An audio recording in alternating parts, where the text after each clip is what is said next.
On the day of my death, the ones crying the most were the concubines in the mansion. 20 years after I traveled into this dynasty, I could finally die.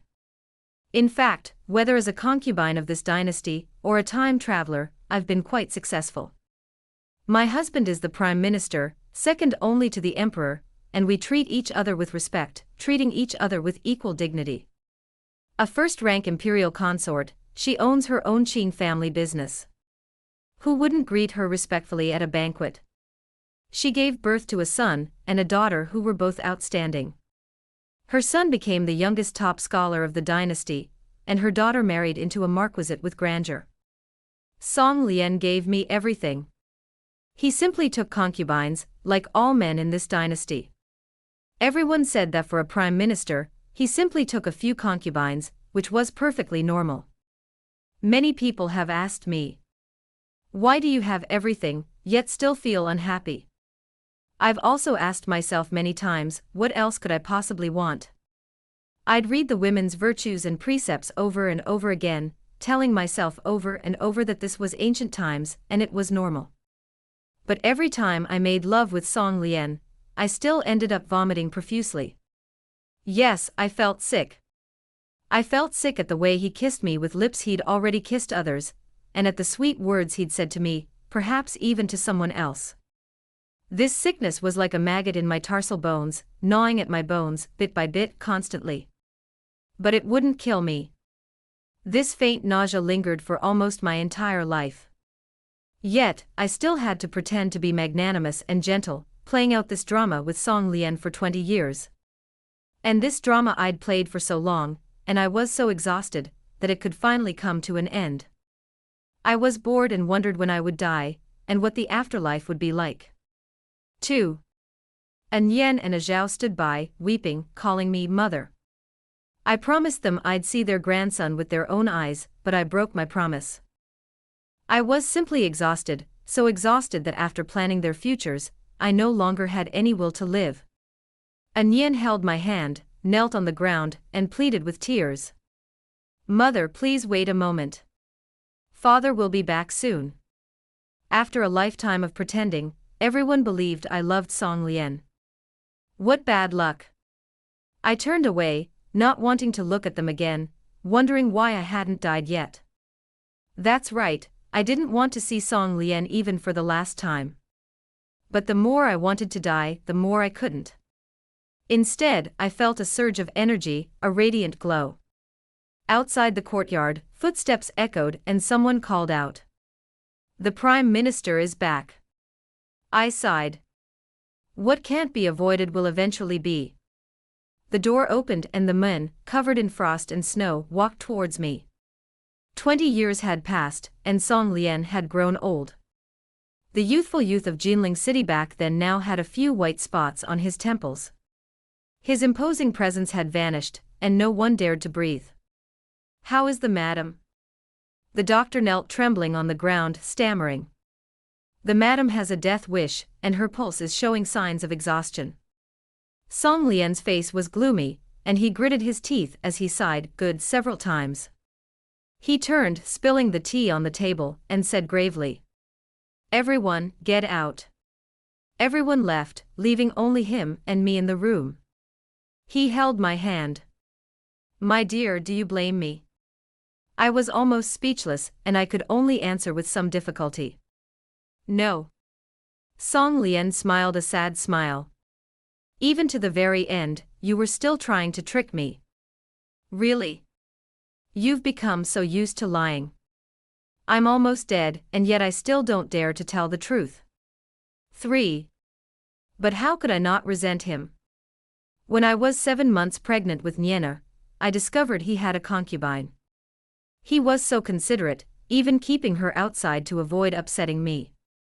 The woman was Shen Yao, who had once insisted on marrying him, even entering a nunnery after I married Song Lian. One was determined to marry him, the other cherished his feelings. What a perfect couple. With my swollen belly, I walked into the courtyard and smashed everything I could. Then, I drew the sword from Song Lian's hand and pointed it at him. I didn't cry, I just stared at him silently. Pointing a sword at one's husband was a serious crime punishable by imprisonment in that dynasty.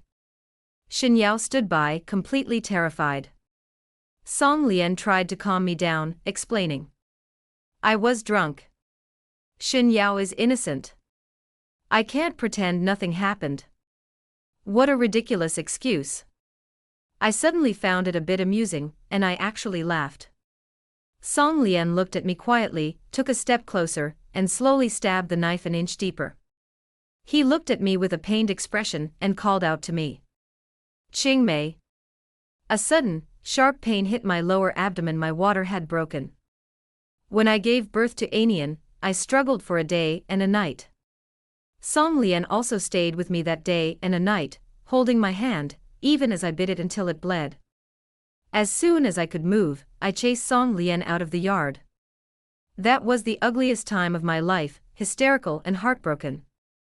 We argued countless times, and in the heat of the moment, we said all sorts of hurtful things. Occasionally, I think of that young man with bright eyes, holding his hand and making promises to me word by word. I promise you, you'll be my only love for this life. I was stuck in a rut, unable to find my way out. At first, Song Lian came every day, bringing fun toys from all over the place to coax me. In the end, I threw them all away without exception. He also tried to get close to me, but I always coldly avoided him, not even glancing at him, simply focusing on my book. Once he got drunk and threw me onto the bed without a care in the world. That time, I hit him on the head with an incense burner, leaving him covered in blood. After that, Song Lian never came again, and Shaoxiang Garden fell silent. I heard he brought Xin Yao into the mansion, and the two of them were happily enjoying each other's company every day.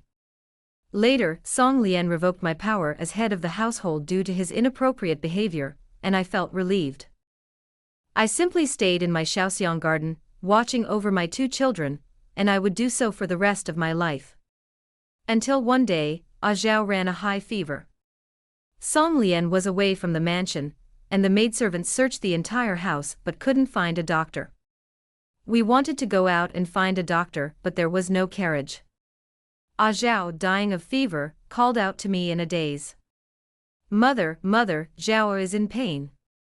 Desperate, I knelt outside Xin Yao's room, earnestly begging her to save Zhao. But Xin Yao never came out. Kneeling in the pouring rain, I suddenly thought of that year. Before her death, fourth concubine repeatedly told me. A woman's honor and favor can only be achieved through her husband.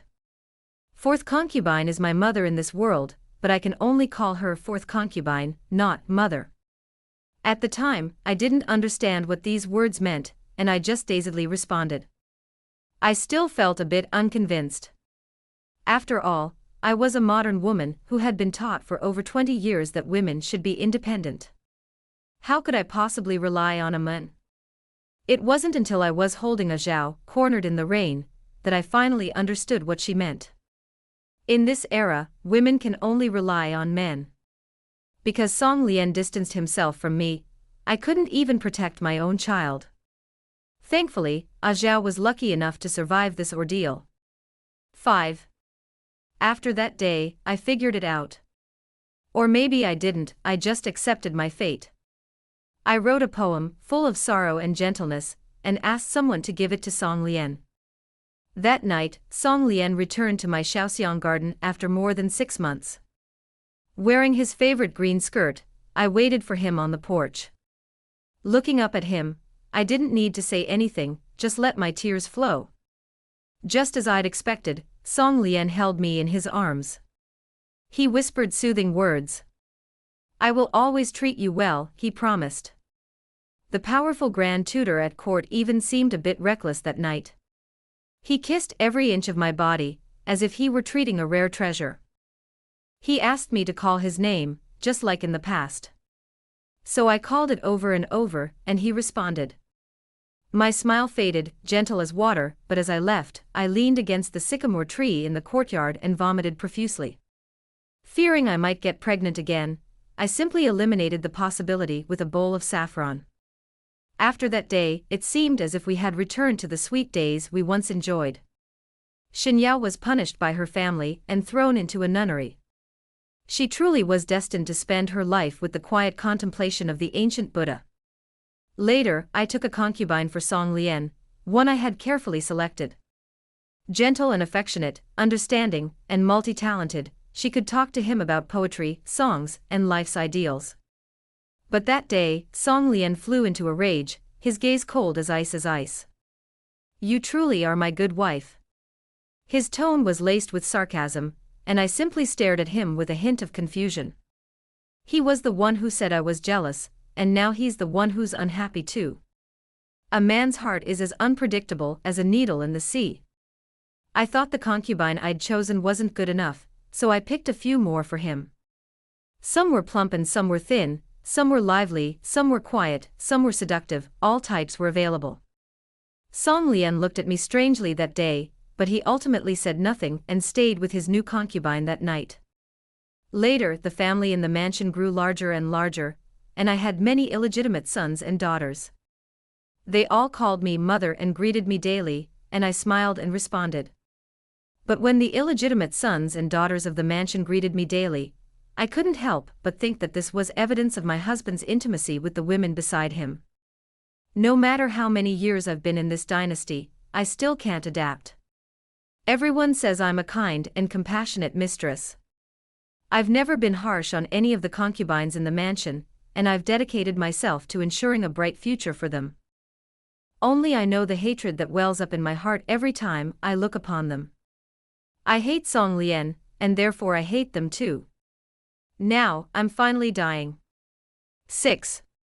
I've never seen Song Lian cry before. This is the first time I've seen his eyes red. He removed his Buddhist beads and, despite my protests, placed them on mine. I went to Qingqing Mountain specifically to seek them, fasting for 3 days. It took great effort to finally obtain them. No matter where you go, I will find you. You and I were meant to be husband and wife for eternity. The last bit of strength I had left was to struggle to free myself from the beads. Looking at him, I spoke the truth, a rare moment in 20 years. Song Lian, you and I will never see each other again in this life. Buddhist beads fell to the ground, making a crisp, clattering sound. I looked at the man before me with disgust and said with some difficulty, "You've stained my path in reincarnation for nothing." Then I died, Song Lian's wails ringing in my ears. In this life, I'm the mother of a Zhao and a Nian, the wife of Song Lian, the head of the Song family, but not myself. The world is too hard, I don't want to come back in the next life. Then I said this, and the next moment, I saw the 20-year-old Song Lian standing before me, his eyes gloomy. "Qingmei, you want too much." I stared at the young Song Lian in amazement. He lowered his eyes, bewildered. "I'm just a servant. Even if I have a concubine in the future, it won't threaten your position. Only the lowest commoners have only one woman." I frowned but said nothing. The young man angrily stormed out. If I remember correctly, it was the 3rd year of Mingcheng. Song Lian knelt in the ancestral hall for 3 days, hoping to marry me as his legal wife. It was only after great difficulty that the old marquis finally relented. He came to me with such enthusiasm, but I still wanted him to have me and me alone.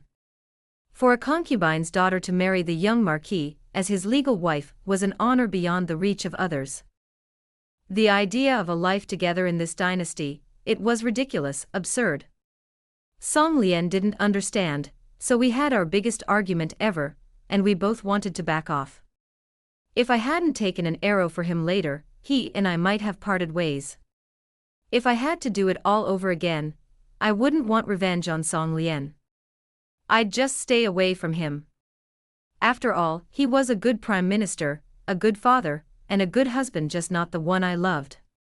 So I found Xinyao and told her the news of Song Lian's assassination.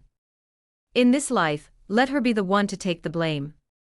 I hate Xinyao, but I also feel a little sorry for her. She was a rare rebel of our time, willing to risk her life for Song Lian, and remaining unmarried. And when Song Lian sent her to the nunnery, he didn't hesitate. The Buddha said it takes 1,000 years of practice to finally sleep together. Someone who was once so deeply in love, but Song Lian just let her go. In my previous life, I visited the nunnery once. Shen Yao, once a renowned talent in the capital, was now in her early 30s, with gray hair. There are plenty of ways to torture someone in a nunnery, especially one who had made such a mistake and ended up there.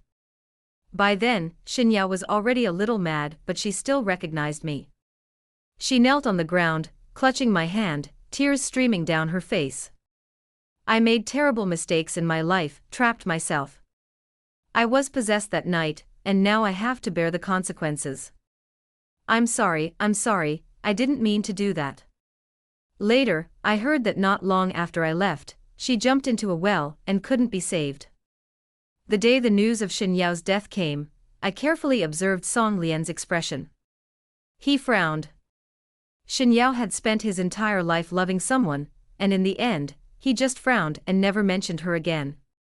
In her previous life, she had already paid for her mistakes. Let's put things in perspective and start over again.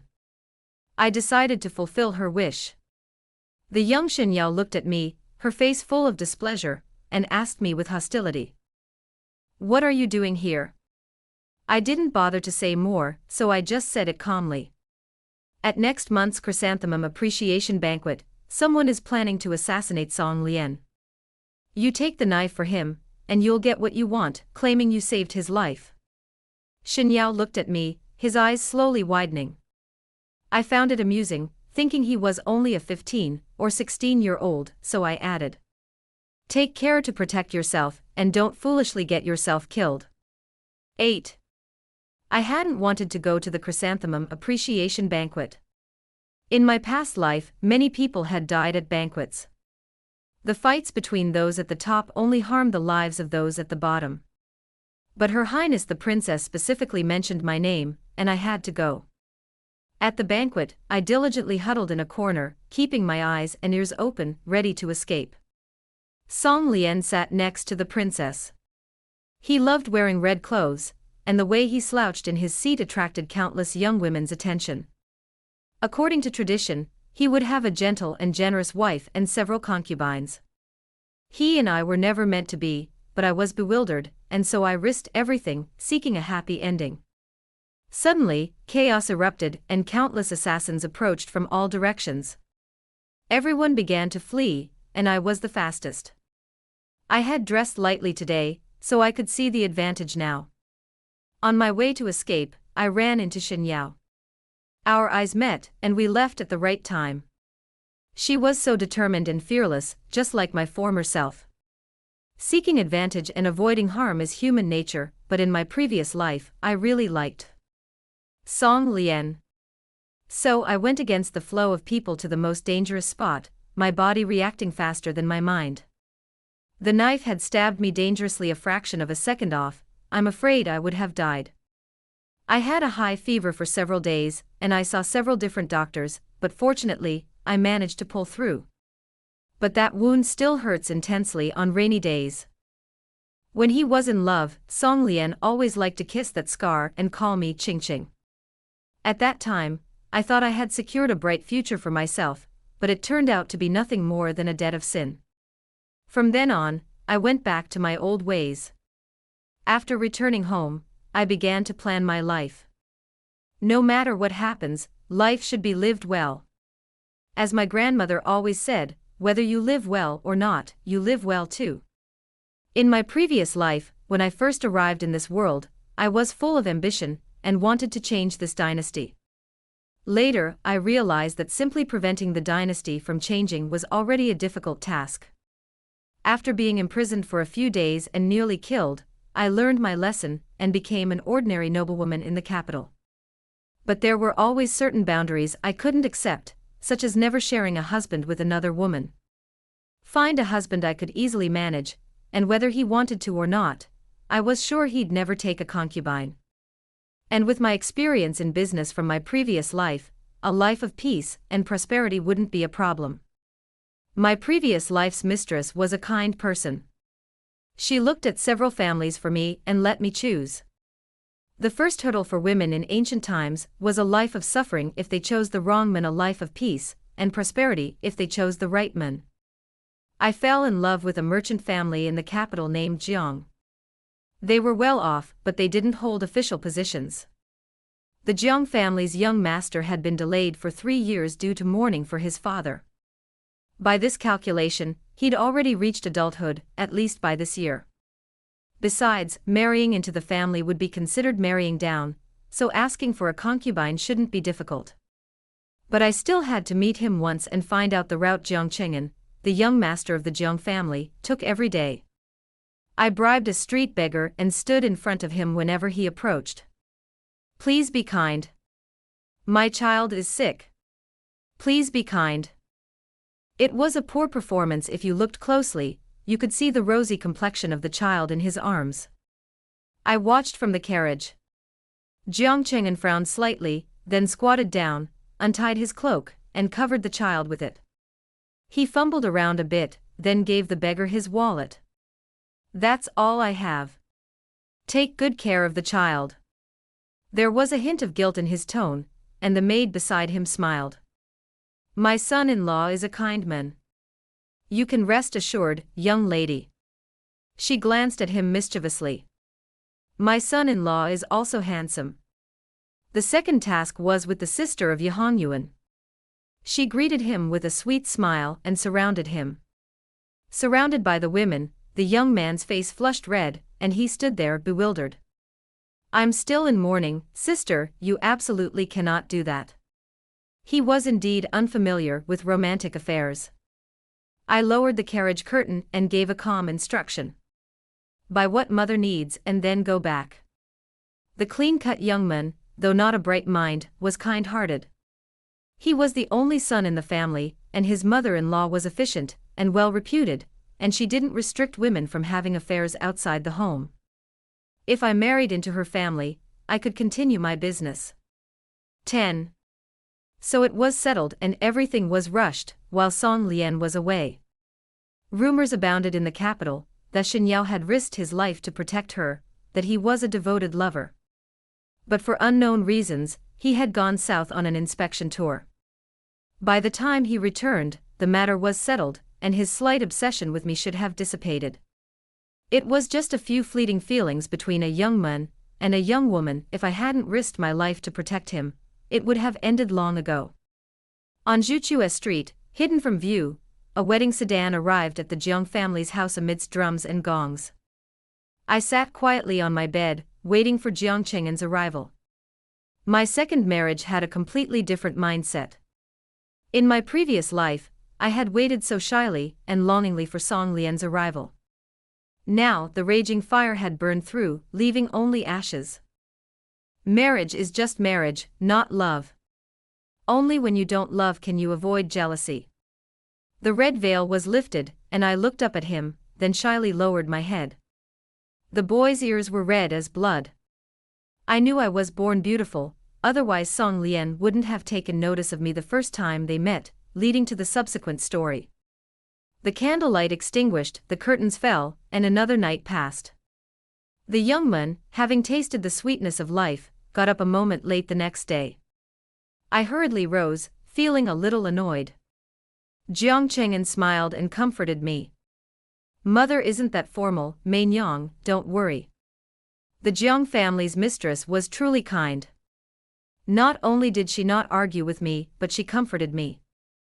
The Jiang family had few children, and Jiang Cheng'an had a younger sister who died young. My mother-in-law treated me like her own daughter. She kept nothing from me. Jiang Cheng'an was too kind-hearted and unsuited to business, so my mother-in-law was determined to train me. She always took me with her when she went out, and with my experience in business from my previous life, I gradually established myself within the Jiang family. In the blink of an eye, a month had passed. I opened the courtyard door, the sun shone in, and everything seemed to be thriving.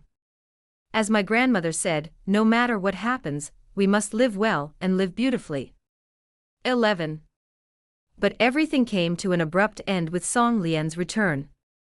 First, several of the Jiang family's shops were falsely accused and closed. Then, the Jinwu guards arrested Jiang Cheng'an for unknown reasons. My mother-in-law tried many connections, but no one dared to speak up. Only those with inside knowledge could whisper about it.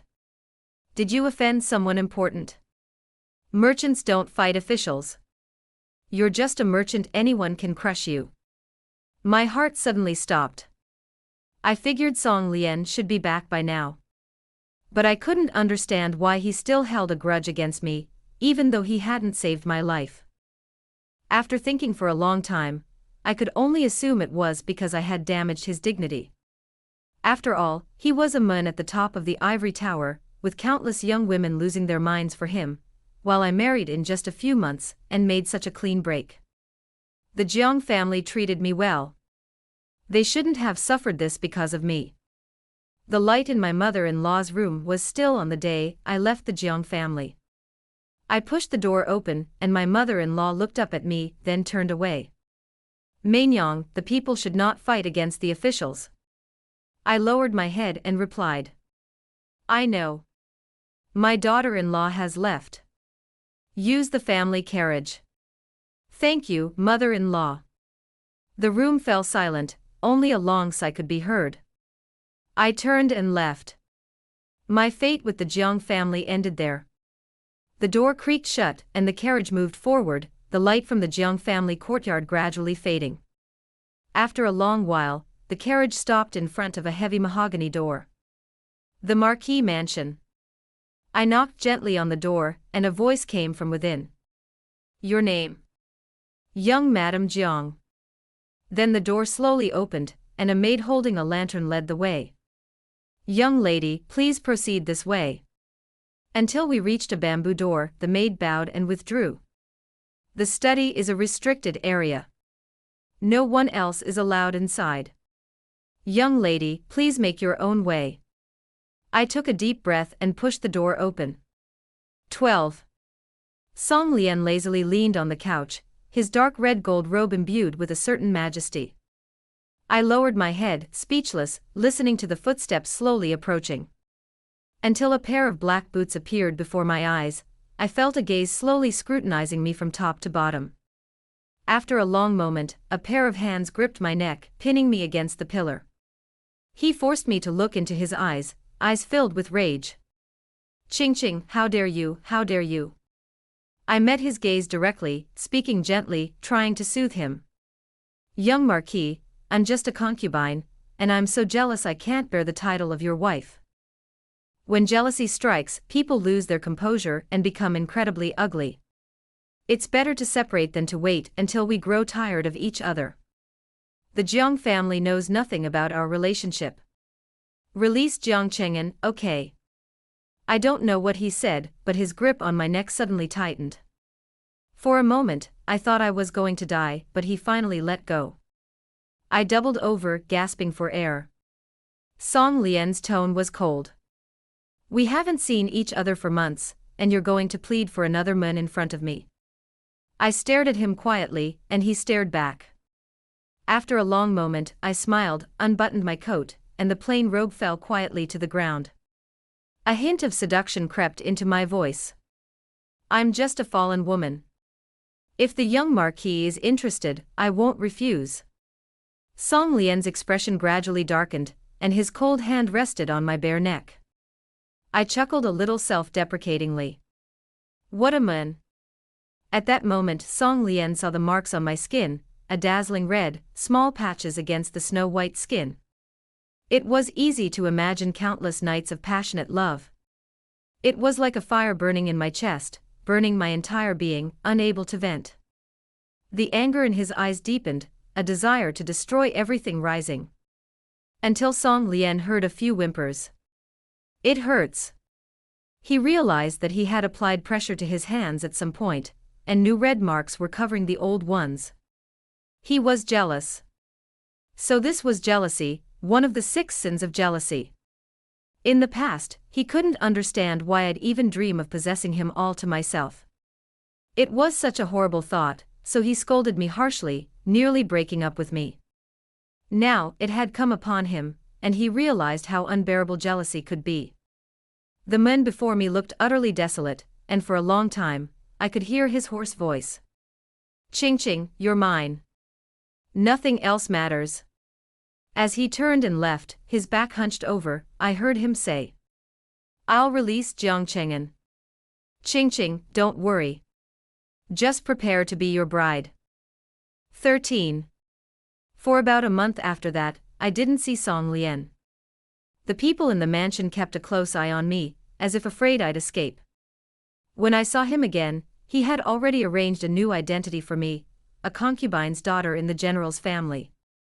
I sat in front of the bronze mirror, and Song Lian stood behind me, gently wiping away the tears that had flowed from my eyes.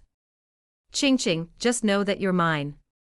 20-year-old Song Lian still had a touch of youthfulness in his eyes, though the majesty of his past life could already be vaguely seen. I once tried to escape, giving up everything I had, including my children, just to escape him. But I failed, and the consequences were cruel. Several innocent lives were lost because of me. Song Lian, with naked authority, told me that without him, I was nothing. It seemed that I owned the Qing company, the greatest autonomy a woman in this era could possess, but only I knew that everything was a gift, and when he wanted to take it back, I had no power to refuse. From then on, my life was trapped in the deep courtyard, nausea following me everywhere. Now, was everything going to start all over again? On our wedding day, with a dazzling array of red, we paraded through Zhuchue Street. Song Lian treated me with every ounce of respect. After 2 lifetimes, this was my 3rd wedding. My only miscalculation was that I hadn't anticipated Song Lian's obsession with me. A red shadow swayed beneath the red veil. After a long moment, someone lifted it. Song Lian, dressed in red, lowered his brows and smiled at me. His eyes held many thoughts, but he said nothing, simply staring at me and smiling. My dear, you and I were meant to be husband and wife for eternity. When we drank our wedding wine, I put a drug in it, the kind used in brothels to prevent the girls from getting pregnant. I couldn't even control my own fate, so why would I bring a child into this world? I smiled charmingly, my breath sweet as orchids in Song Lian's ear. Do you know what I put in the wine? Song Lian was startled and hurriedly sealed my acupuncture points, but I smiled nonchalantly. I won't kill myself, but we won't have children. Song Lian was truly enraged. Even in my 2 lives, I'd never seen him so out of control. He swept everything on the table to the floor and paced back and forth like a trapped animal. So he was in this kind of pain too. If it's so painful, why can't you just let me go? A mocking smile curled up the corner of my mouth, and I stared at him with a half smile. For a long moment, everything fell silent. Song Lian's voice was strained, and in a trance, I seemed to see tears welling in the corners of his eyes. Did he cry? He held me in his arms, as if trying to convince me, or perhaps to convince himself. From now on, just the 2 of us will live happily together. In the future, I'll adopt a child from my family to take over the marquisate. So he was so obsessed with me. Even at the cost of having no offspring. He arranged everything for my future, but he never asked if I was willing. 14. When he kissed me, I didn't shy away. After all, anyone in love has the lowest IQ, just like me in my past life, foolishly believing I was living in love. Looking back, everything had a clear path. After our wedding, Song Lian and I seemed to be living our lives back to square one. What words could describe it? Perhaps it was equal in status, flying like wings, or perhaps deeply affectionate, with a beautiful woman's sleeves adding to our fragrance. It was hard to imagine that the young Marquis, so sharp-tongued and capable of fighting off rivals at court, could ever be so docile. He rarely refused any of my requests, and sometimes the maids would jokingly say, "Your Excellency loves Madame so much, I'm afraid you'd pluck the stars from the sky for her." Song Lian's mother sent him several beauties, but he dismissed them all. Xin Yao also married to a rising star in the capital.